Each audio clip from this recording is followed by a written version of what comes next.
Susan! The outdoor unit of the air conditioner is missing. Do you think someone like you needs an air conditioner? LOL. Saying so, in the midst of a scorching midsummer heat wave, my mother-in-law disposed of the air conditioner's outdoor unit without my consent while I was at work.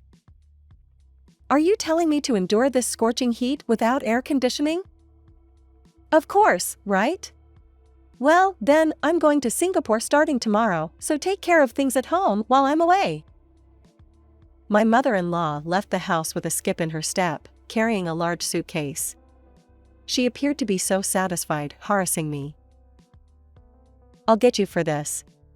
I'll make sure you regret it for sure. 3 days later. The mother-in-law, who had returned home, frantically called me. You! No way! This can't be right! Yes. That's right. It's all a result of your own actions. I was wrong, I'm so sorry, she said, sobbing and crying hysterically. My name is Urena. I'm 28 years old, working as a caregiver. My husband is John, who is 2 years older than me. John is a doctor who works at a welfare facility. Our journey together dates back about 5 years. John is incredibly dedicated to his work, and he was beloved by both the patients and the staff due to his kindness and diligence.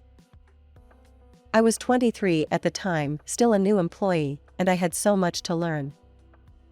I made mistakes and was scolded by my senior colleagues many times.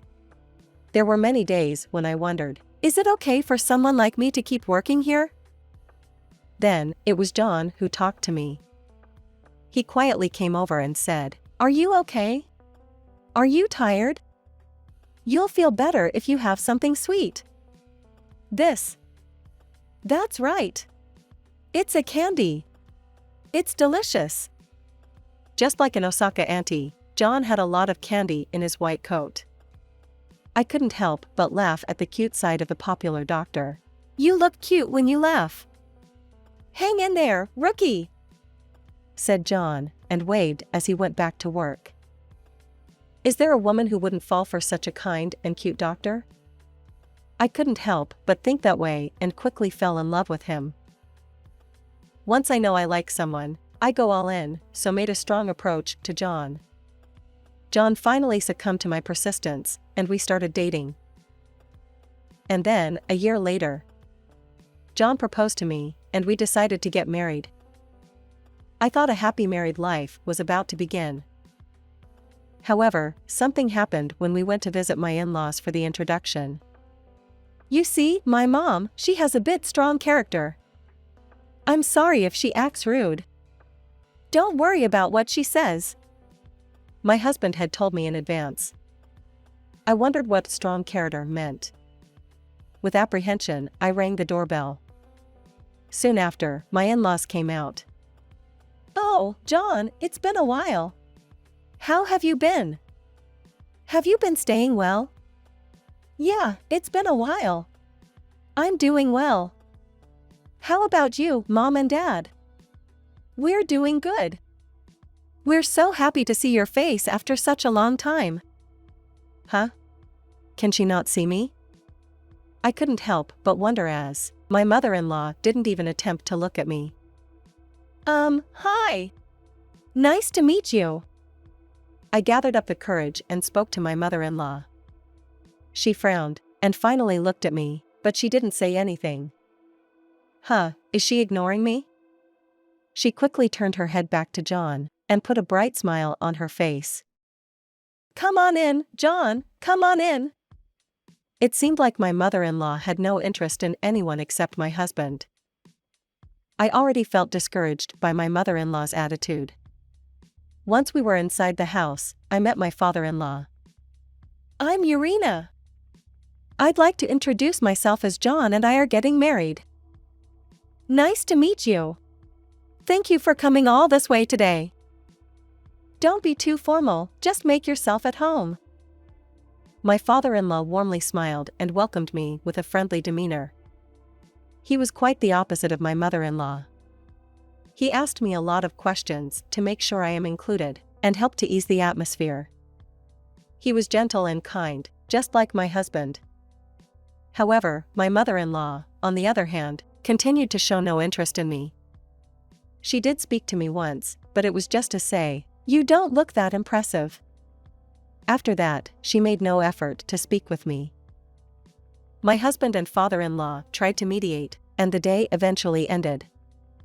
However, I was feeling anxious. That night, I asked my husband, "Does your mother hate me?" I couldn't talk to her at all. He responded, "No, that's not it. Mom just feels lonely because she feels like she is losing her only son. It's not your fault." I replied, "I hope so. I'm worried about the future." He reassured me, "It's going to be okay. We won't have to involve with my parents that much even after we get married. Don't worry about it." Both our home and my in-laws' home were quite far from each other, so we would only see them on occasions like New Year's. If it was just occasional interaction, I figured I could manage. The road to marriage with John was long and filled with ups and downs, but we managed to get married. We now have a 3-year-old daughter named Jessica, and the three of us, John, Jessica, and I, were living happy life. However, our peaceful days started to crumble from a single statement from my husband. "My dad's health has been deteriorating, and my mom is struggling to take care of him. She's been asking if we could move in with them for a while. What do you think?" My father-in-law had suffered an accident 2 years ago that left his lower body paralyzed. It was heartbreaking to see such a kind-hearted man in this condition. Right now, my mother-in-law was the primary caregiver for him, but both of them were already 55 years old, not quite young anymore. I had already heard from my husband that my father-in-law's inability to work had increased the burden on my mother-in-law. My mother-in-law had been trying to take care of my father-in-law on her own, but it started becoming a burden both physically and financially. She had tearfully pleaded with my husband to live together, and as much as I disliked my mother-in-law, I couldn't just ignore her desperate request. "Okay, I understand. I'm a caregiver too, so I'll pitch in if there's anything I can help with. I really care about your dad, so I want to support him." "Are you sure?" "Yes, can you just tell her to please keep in her mind that I have my own work and taking care of our child, so I'll help within my limits." "Sure, of course. If you ever feel it's too much or find something unpleasant, just let me know right away." And just like that, we started to live with my in-laws. "Urena, I'm so sorry. We're making you live with us. It's all my fault for having that accident. We must be a nuisance to you too. I'm truly sorry." Both of them bowed deeply to us. "No, please raise your heads. I work as a caregiver, so caregiving is my strong suit. If you ever have any problems or need help, please don't hesitate to let me know. We really appreciate it. Thank you. I'm so sorry, truly. Thank you." While my father-in-law's demeanor remained as gentle as ever, I noticed a change in my mother-in-law's behavior. Unlike when we first got married, she seemed more reserved, and it gave me hope that we could make things work. However, a few days later, my mother-in-law began to show her true colors. When I came home from work, I would hear, "Hey, Urena, make dinner quickly. I'm hungry. Dad just did toilet. Hurry and change his diaper. This place is dirty. Did you clean properly?" My mother-in-law treated me with disdain, leaving all the meal prep, cleaning, and caregiving for my father-in-law to me while she frequently went out to enjoy herself. My father-in-law spent most of his time in his room and was unaware of her behavior. Additionally, my husband often comes home late from work and has many night shifts as a doctor, so I spent most of the time with my mother-in-law and my daughter. There was another issue that posed a challenge. My mother-in-law had a wide range of food preferences. She disliked raw fish, eggplant, green bell peppers, and cheese, to name a few. Even with the same ingredients, she could eat tomato stew or ketchup, but she couldn't eat plain tomatoes. There were many specific preferences and variations, depending on the cooking method, and it became too much to remember, so I had to write it all down in notes. Since eating meals adjusted to my mother-in-law's preferences led to an imbalanced nutritional intake, I had to prepare a separate menu for her, after we had made our own meals. This became unexpectedly stressful. Additionally, my mother-in-law disliked pastries, so I had to serve her meals like egg omelets, salmon, rice, and miso soup for breakfast. I needed to create additional menus for her for each meal, which added a significant burden considering I had other responsibilities as a mother and a caregiver at work. I figured that I couldn't continue like this without wearing myself down. So I decided to ask my mother-in-law for assistance. Susan, I also have work and a child to take care of. Could you help out a bit with meals and laundry? Huh? What kind of nonsense are you saying? You're just a caregiver, right? My son is a doctor. Even from that perspective, our positions are different. Can't you at least respect a doctor's mother? I couldn't make any sense of it. I was angry at her condescending attitude towards caregivers, and the notion of being a doctor's mother. What did that have to do with anything? I believe John has already talked to you about this, before we moved in together, right? About sharing the household chores. Ugh, you're so noisy. You, just a mere wife, are being annoying. My mother-in-law covered her ears with her hands, and refused to listen to what I was saying. Furthermore, she always chose times when my father-in-law and husband weren't around, to voice her complaints and snide remarks. It seemed she didn't want my father-in-law and husband to find out that she was bullying me. However, I couldn't stay silent any longer. I gathered my courage and decided to talk to my husband about it. Your mother, she's pushing everything onto me. She doesn't listen to anything I say, and she won't even make breakfast for herself during the busy morning hours. Can you please talk to her about this at least? My mother can be really troublesome. I'm sorry for causing you any inconvenience. I'll talk to her about it. With those words, my husband immediately went to address the issue with my mother-in-law. After some time, it seemed that she had been persuaded by him, and came over to me. Urena, I'm sorry for causing troubles to you. I heard from John just now. It seems I've been relying on you too much since you've come here. I apologize. She said this and offered her apologies. She promised to be more proactive starting from tomorrow. Honestly, her unusual willingness made me a bit suspicious. Oh, no worries. It would be great if we could live together while supporting each other, I replied. Indeed, thank you. The next morning, as promised, my mother-in-law woke up earlier than usual and prepared breakfast. Seeing her like that, my husband and I felt a sense of relief, hoping that we could finally live together in harmony with cooperation. However, a few days later, my husband was on a night shift, so he wouldn't be home all day. After finishing work and picking up my daughter from kindergarten, I hurried home to prepare dinner. That's when my mother-in-law came up to me and suddenly stepped on my foot. Oh! Ouch! Hey, what are you doing? Oops, sorry. It wasn't intentional, but I didn't notice your foot here. Hee hee. She laughed while saying that. Not notice a foot? There was no way that was possible. It was a clear act of harassment towards me. You obviously noticed, right? Did you do it on purpose? Oh, come on. You have a dirty mind, don't you? I wouldn't do it on purpose, right?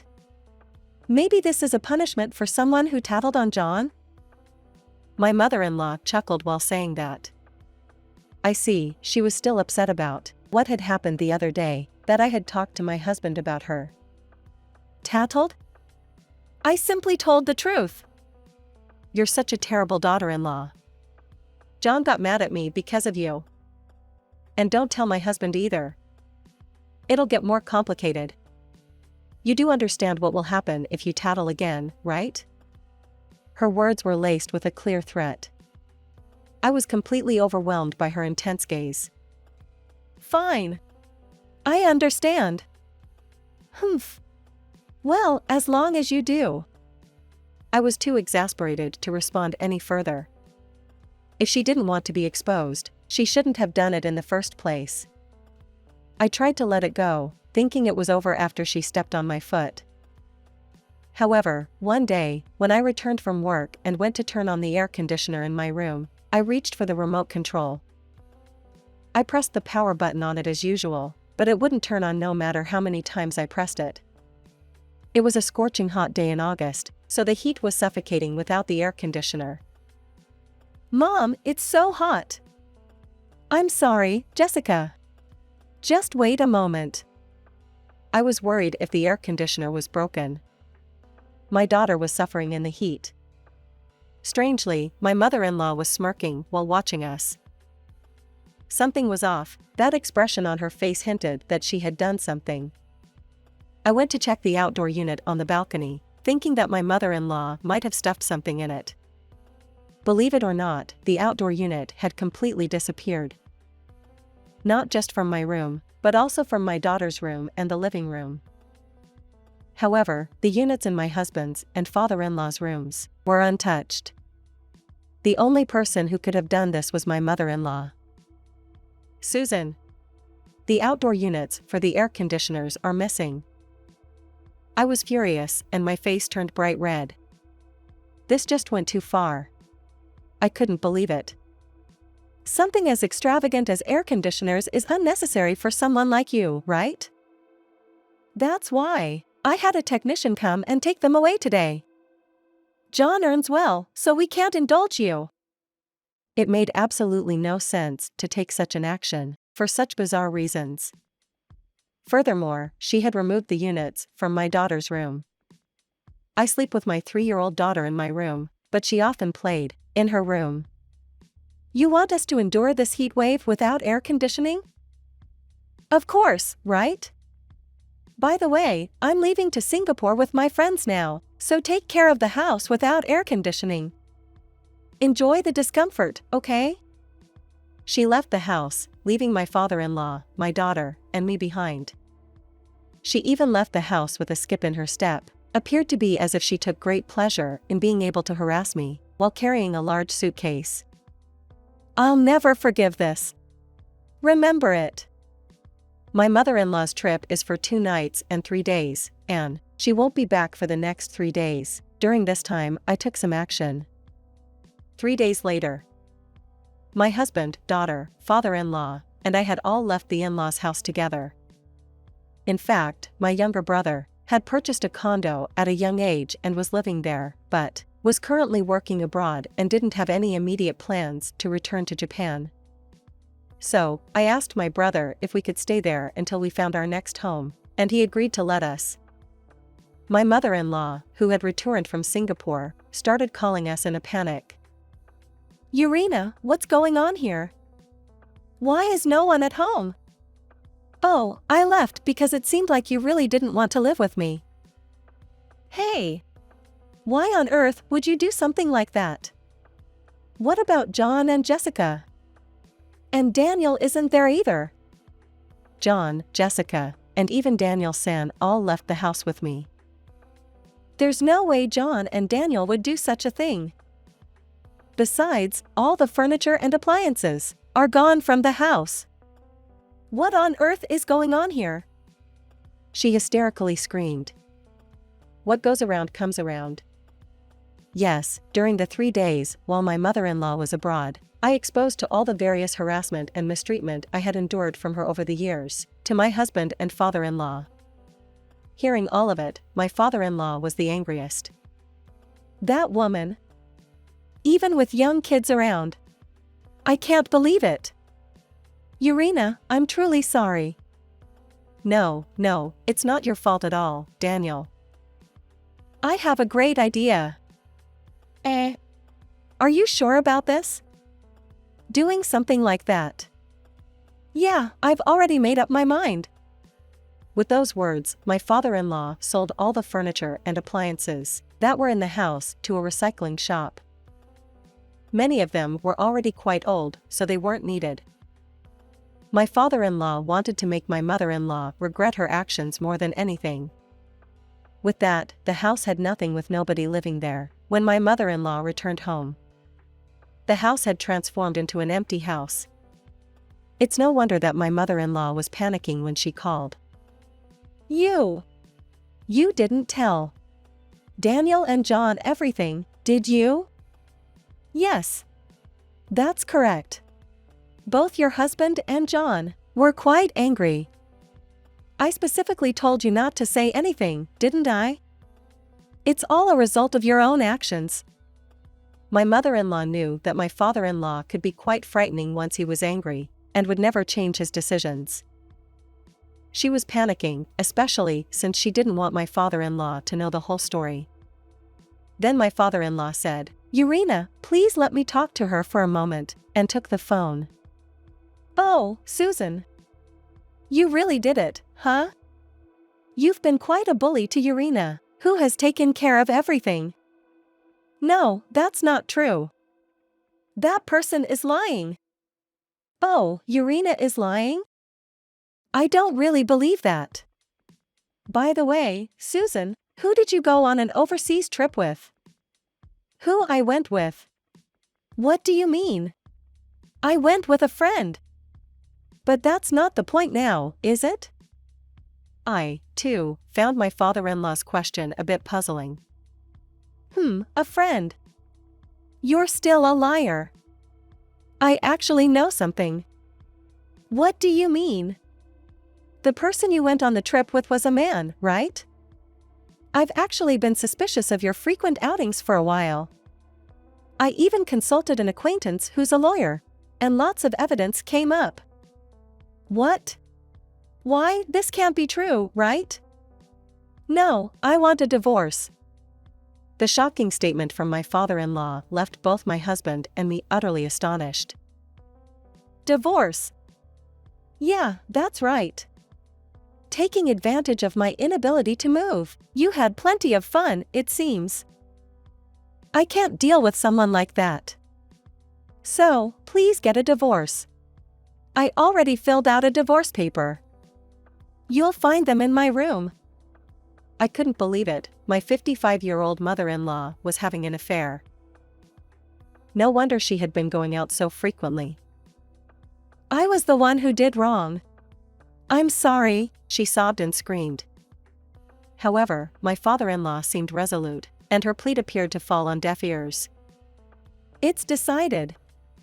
"Oh, and don't you think that furniture and appliances were a bit too extravagant for you?" "That's why I got rid of them," he added. My father-in-law simply repeated the words that were said to me by my mother-in-law. She seemed taken aback by the familiar words, and for a moment, she was at a loss for words. Wait.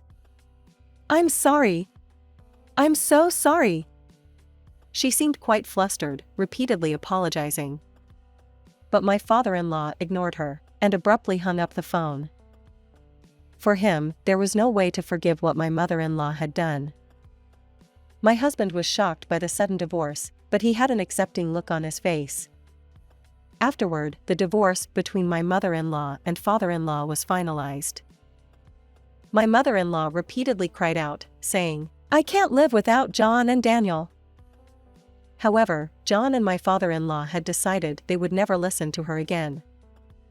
Despite John's repeated warning for her to stop her mistreatment of me, she never listened to his words. It seems that John had reached his limit. For my father-in-law, he had suffered from an accident that left him with disabilities, while my mother-in-law had left him unattended and engaged in an affair. Given these circumstances, my father-in-law couldn't forgive her. Abandoned by her beloved son and husband, my mother-in-law was left all alone in that empty house. I heard a rumor that her affair partner was also a married man, making it a double affair. She's facing demands for compensation from both my father-in-law and the spouse of her affair partner. It's all the consequences from her own acts. As for us, we decided to build a new home. When we informed my father-in-law about our decision, he contributed a substantial amount of money from his savings to support us. I've caused a lot of trouble for both John and you. I'm truly sorry. It's not much, but it's my way of making amends. I hope the three of you can find happiness together. This is not necessary. Like I said before, you haven't done anything wrong, Daniel. And it's not just the three of us. Let's live together, Daniel. At first, my father-in-law was surprised by my words, but he appeared to be very happy, and even tears welled up in his eyes. I can't believe you're saying that. John, you've got a wonderful wife. I know. She is such an amazing wife. Like she said, let us all live together, Dad. Thank you. Thank you so much. The four of us started living together. It's been a year since that day. After that, my father-in-law continued his rehabilitation diligently, not wanting to cause any trouble to us. He learned to walk and manage things like going to the bathroom on his own. Jessica is now 4 years old. Jessica! Happy birthday! We all celebrated our daughter's birthday together. It was truly a happy time,